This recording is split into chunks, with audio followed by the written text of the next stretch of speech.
नमस्कार. आजीने खूपच मोठा निर्णय घेतलेला असतो आणि तो अर्णवला मान्य नसतो. अर्णव लगेच बोलतो, आजी तू काय बोलतेस, कळतंय का तुला? अगं तू ईश्वरीचा अपमान करतेस. नुसतं ईश्वरीचं नाव दिलंय म्हणून म्हणून तू मुद्दामून त्या कार्यक्रमाला येणार नाहीयेस का? तेव्हा लगेच आजी बोलते, हो नाही येणार, कारण मला ते मान्यच नाहीये अर्णव. अर्णव, एक गोष्ट लक्षात ठेव, एक तर तू ते नाव बदल, मग आम्ही सगळेजण कार्यक्रमाला येणार, नाहीतर आमचा निर्णय ठामपणे झालाय की आम्ही कार्यक्रमाला कुणीच येणार नाही. तेव्हा मात्र लगेच मोठ्यानी ईश्वरी बोलते, अर्णव सर एक काम करा ना, तुम्ही नाव चेंज करा. आपल्या घरची माणसं आपल्यासाठी खूप महत्वाची आहेत. तेव्हा लगेच अर्णव बोलतो, आहेत ना, आपल्या घरची माणसं आपल्यासाठी खूप महत्वाची आहेत, पण प्रत्येक वेळेला जर का आपण आपल्या घरच्यांचाच विचार करत राहिलो तर आपण कसं काय स्वतःवरती विश्वास ठेवायचा? अगं तूच विचार कर, ते प्रत्येक वेळेला असेच काही ना काहीतरी प्रस्ताव ठेवणारच. तेव्हा मात्र ईश्वरीला खूपच वाईट वाटत असतं. ईश्वरी म्हणते, अर्णव सर मला सगळं समजतंय, पण अर्णव सर प्लीज स्वतःला शांत करा. तेव्हा मात्र अर्णव बोलतो, नाही ईश्वरी, आजपर्यंत मी माझ्या घरच्यांची साथ कायम दिली, पण आज नाही. इकडे मात्र राकेश खूपच खुश असतो. तो म्हणत असतो, ईश्वरी तुला माहिती नाही मी आता तुला कसा धडा शिकवणार आहे. तेवढ्यात तिथून अर्णव जात असतो आणि अर्णव बोलतो, राकेश काही बोललास का? तेव्हा लगेच राकेश बोलतो, काही नाही. तेव्हा मात्र अर्णव बोलतो, काय आहे ना, मांजर जरी डोळे झाकून दूध पित असली ना तरी तिला ही गोष्ट माहिती नसतं की संपूर्ण जग तिला बघतंय. तिला असंच वाटत असतं की आपल्याकडे संपूर्ण जगाचं दुर्लक्ष आहे. पण एक गोष्ट मात्र लक्षात ठेवायची, तुझ्याकडे सुद्धा माझं चांगलंच कटाक्ष लक्ष आहे. तेव्हा मात्र राकेश बोलतो, अर्णव अरे काय बोलतोयस तू? अर्णव प्लीज प्लीज हे सर्व थांबव. तेव्हा मात्र अर्णव बोलतो, राकेश तुझी ही नाटकं आहेत ना ती ताई समोर करायची, माझ्या समोर नाही, कारण माझा कधीच तुझ्यावरती विश्वासच बसणार नाही. तेव्हा मात्र राकेश अर्णवकडे बघत राहतो. अर्णव मात्र तिथून निघून गेलेला असतो. त्यावेळेला राकेश बोलतो, या अर्णवचा विश्वास कसा जिंकायचा तेच मला कळत नाहीये. याचा जोपर्यंत विश्वास जिंकत नाही तोपर्यंत ह्या सर्व गोष्टी माझ्या म्हणण्याप्रमाणे सिद्ध होणार नाहीत. तर इकडे सुप्रिया मात्र खूपच घाबरलेली असते. सुप्रिया शुभमला विचारत असते, शुभम तू कोणत्या गोळ्या घेतोस का? तुला कोणते उपचार चालू आहेत का? तेव्हा मात्र शुभम बोलतो, काकू असं का विचारताय? तेव्हा मात्र सुप्रिया बोलते, अरे तुझे एक पार्सल आलं होतं आणि मी त्या गोळ्या बघितल्या. तेव्हा मात्र शुभम खूपच चिडलेला असतो. तो खूपच डिप्रेशन मध्ये गेलेला असतो. त्यावेळेला लगेच सुप्रिया बोलते, शुभम अरे मी तुला काहीतरी विचारतीये, त्याचं उत्तर तरी दे. तेव्हा मात्र शुभम खूपच चिडतो आणि मोठ्याने बोलतो, काही नाही काकू, अहो असं काही नाहीये, जरा जरा मला त्रास झाला ना म्हणून त्या गोळ्या मी मागवल्या.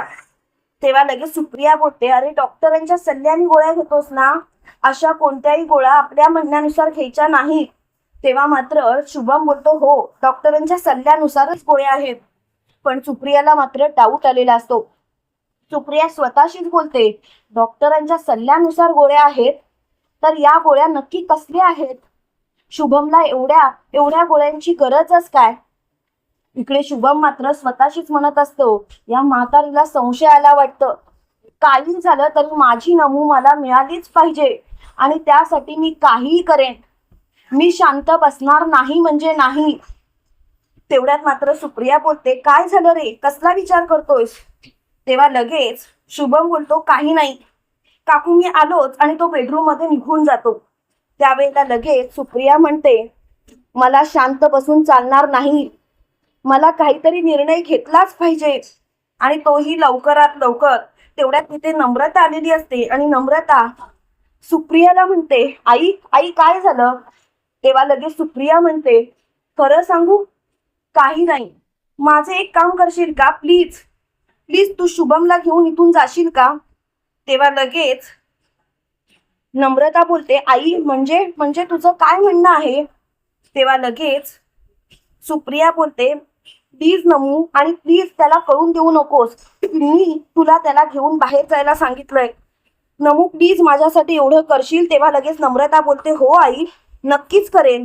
तू असा विचारच का करते? त्यावेळेला सुप्रिया बोलते नमू फक्त त्या शुभमला घराबाहेर घेऊन जा. आणि नम्रता त्या शुभमला घराबाहेर घेऊन गेलेली असते. त्यावेळेला सुप्रिया शुभमच्या रूम मध्ये जाते आणि त्याच्या रूमची झडती घेत असते.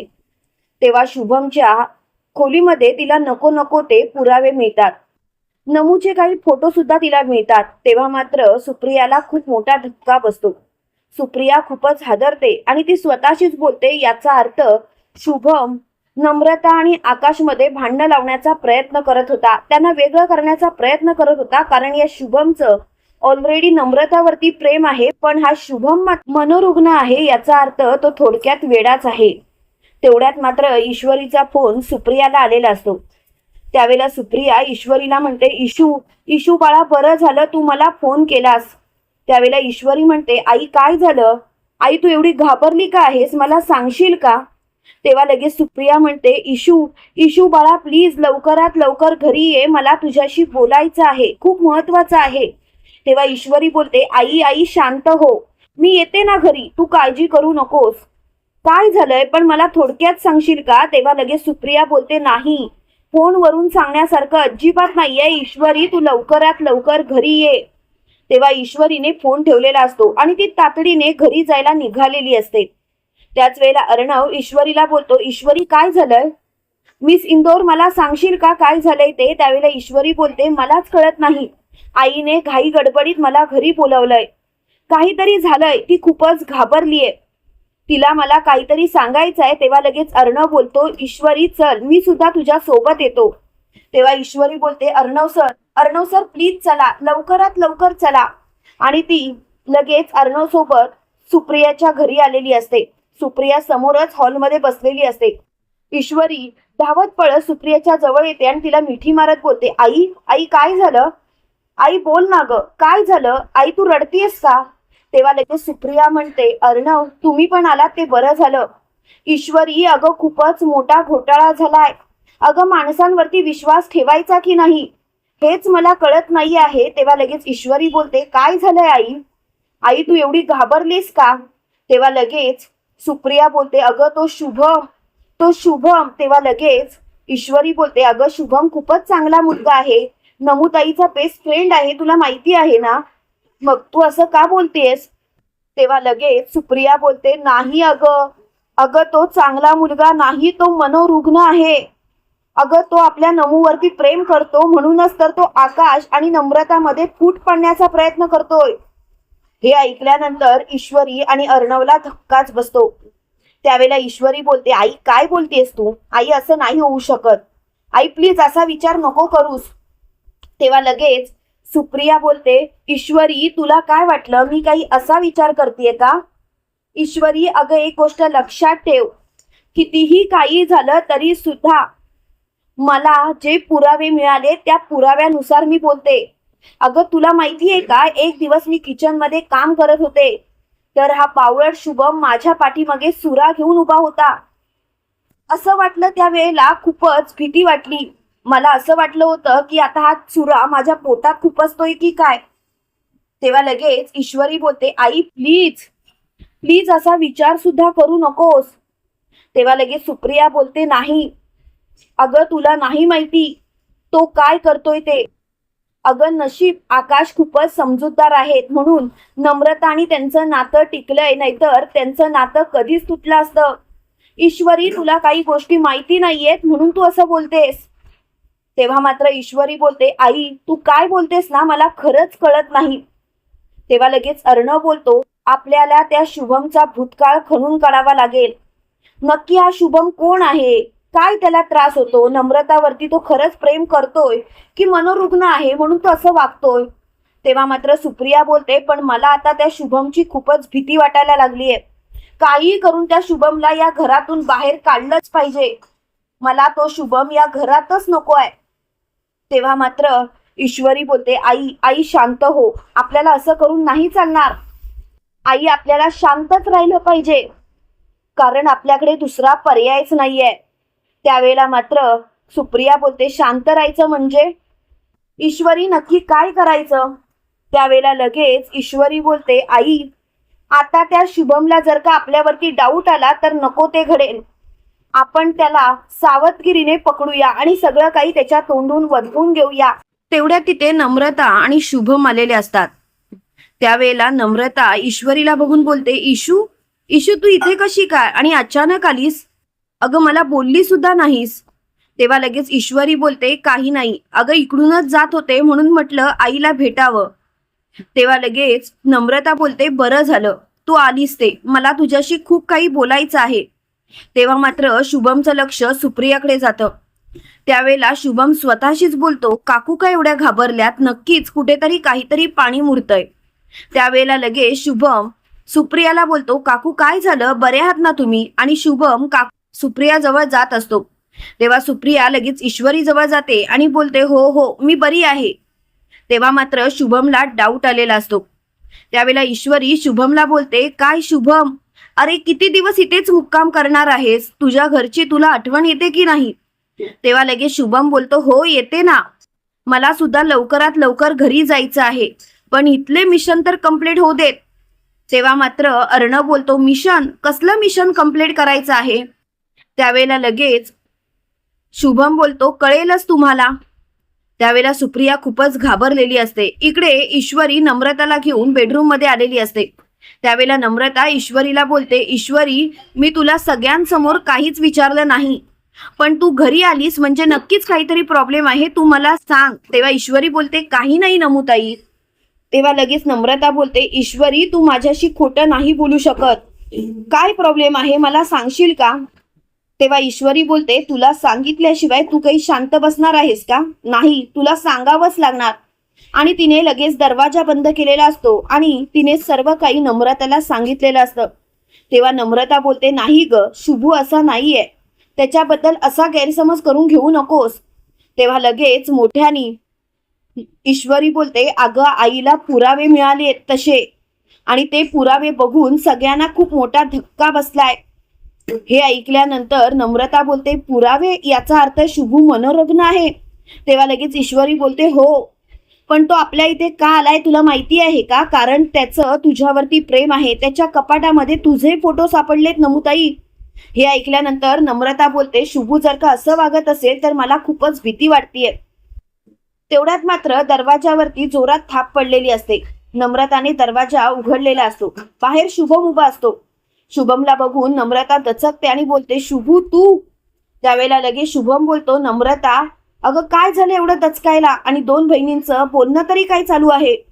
तेव्हा लगेच ईश्वरी बोलते, काही नाही. आणि शुभम आता लवकरात लवकर गाशा गुंडाळायला घ्या आणि स्वतःच्या घरी जा. किती काही झालं तरी तुझ्या आई वडिलांना तुझी गरज असेलच ना. तेव्हा मात्र तिला खूपच राग आलेला असतो. त्यावेळेला लगेच ईश्वरी असं बोलता शुभम बोलतो, हो हो जाणारच आहे, पण मला कळत नाही आज तुम्ही मला सगळे पाकटवायला का बसला आहात? तेवढ्यात मात्र ईश्वरी बोलते, शुभम तुझी ही नाटकं बंद कर. अरे सगळ्या गोष्टी आमच्या लक्षात आल्या. तेवढ्यात मात्र अर्णव तिथे आलेला असतो आणि अर्णव स्वतःशीच बोलतो, मिस इंदोर काय करतेस तू? अगं तुला कळतंय का? तू जर का आत्ताच त्याला सावध केलंस तर नको तो घोटाळा होईल. तेवढ्यात मात्र ईश्वरी स्वतःला सावरते. त्यावेळेला लगेच अर्णव बोलतो, अरे तिचं तसं म्हणणं नाही. आता ईश्वरीला कशी तिच्या आईची आठवण येते तशी तुला सुद्धा येतच असणार ना. तेव्हा मात्र लगेच मोठ्याने शुभम बोलतो, हो. त्यावेळेला लगेच नम्रता शुभमला बोलते, शुभू एक काम का करत नाहीस? अरे तुझं काम लवकरात लवकर आटप आणि इथनं निघून जा. तेव्हा मात्र शुभम बोलतो, मला काही गोष्टी कळतच नाहीये, तुम्ही असे का वाग? तेव्हा लगेच अर्णव बोलतो, काही नाही शुभू, तू जाऊन तुझं काम कर. आणि शुभम तिथून निघून गेलेला असतो. तर इकडे ईश्वरी बोलते, अर्णव सर तुम्ही मला का अडवलं? आत्ताच्या आता त्याला फरफटत घराबाहेर काढलं असतं. माझ्या नमुताईच्या आयुष्याशी खेळतो माझ्या. तेव्हा लगेच अर्णव बोलतो, मिस इंदोर तुला जे करायचंय ना ते कर, पण एक गोष्ट मात्र लक्षात ठेव, तू आता जे वागतेस ना त्यामुळे सगळं काही हातातून निसटून जाईल. मिस इंदोर प्लीज स्वतःला सावर, नाहीतर सगळ्याचीच वाट लावशील. तेव्हा लगेच ईश्वरी बोलते, असं का बोलताय तुम्ही अर्णव सर? अर्णव सर त्याचं सगळं काही आपल्याला माहिती असताना सुद्धा आपण शांत बसायचं का? तेव्हा लगेच अर्णव बोलतो, नाही मग कर गडबड. काय करायचंय ते कर, पण एक गोष्ट लक्षात ठेव, तो जर का बिथरला ना तर नम्रताच्या आयुष्याशी खेळू शकतो. अगं तो मनोरुग्ण आहे, मनोरुग्ण. आपल्याला कळतंय का? आपल्याला जरा शांततेनेच घ्यावं लागेल. तेव्हा मात्र नम्रता बोलते, ईश्वरी, अर्णव सर अगदी योग्य बोलतायत. आपल्याला सगळ्या गोष्टी शांततेनेच घ्याव्या लागतील. तेव्हा मात्र ईश्वरी बोलते, मला कळतच नाहीये ह्या शुभमचं काय करावं ते. आपल्या घरात येऊन तुमच्या दोघांमध्ये भांडणं लावण्याचा प्रयत्न करतो. किती विश्वास ठेवला होता आपण, पण त्याने मात्र विश्वासघात केला. आता काय करायचं? तेव्हा लगेच अर्णव बोलतो, करायचं ना, वेळ आली की सगळं काही करायचं, पण तोपर्यंत शांतच राहायचं, कारण आपल्याकडे दुसरा पर्यायच नाहीये ईश्वरी. तेव्हा मात्र ईश्वरीची खूपच चिडचिड होते. त्यावेळेला ईश्वरीला खूप राग आलेला असतो आणि ईश्वरी मोठ्याने बोलते, आता मात्र मी त्याला सोडणार नाही. त्यावेळेला सुप्रिया बोलते, ईशमू शांत हो, शांत झालीस तर बरं होईल, सगळं काही नीट अगदी व्यवस्थित पार पाडू. पण आता मात्र सगळ्या गोष्टींचा उलगडा झालाय ना आपल्या समोर. शुभम कसं आहे ते सुद्धा आपल्याला कळालंय ना, मग आपण शांततेनेच सर्व गोष्टी करूया. तेव्हा मात्र ईश्वरी बोलते, ठीक आहे तुम्ही म्हणाल तसं, पण एक गोष्ट मात्र नक्की, आता कितीही काही झालं तरी मी त्या शुभमला सोडणार नाही. त्यावेळेला लगेच अर्णव बोलतो, मिस इंदोर, तुझं काय चाललंय ना मला तेच कळत नाहीये. अगं तू घाई गडबडीत नको तो निर्णय घेतेस. तेव्हा मात्र ईश्वरी बोलते, नाही, आता मला हा विचारच करायचा नाहीये. त्यावेळेला नम्रता बोलते, ईश्वरी तू काळजी करू नकोस, या शुभमचा कसा पत्ता कट करायचा ते मी बघतेस, तुला काळजी करायची गरज नाही. आता या शुभमला माझ्या आयुष्यातून कायमचं हद्दपार मी करणार. तुम्हाला काय वाटतं मित्रांनो? खरोखर शुभमला तर डाऊट आलाय, पण नम्रता, ईश्वरी, अर्णव मिळून शुभमला कायमचे घराबाहेर काढतील का? कमेंट करून नक्की कळवा. आणि असेच मालिकेंचे नवनवीन अपडेट पाहण्यासाठी व्हिडिओला लाईक, चॅनलला सबस्क्राईब करायला विसरू नका.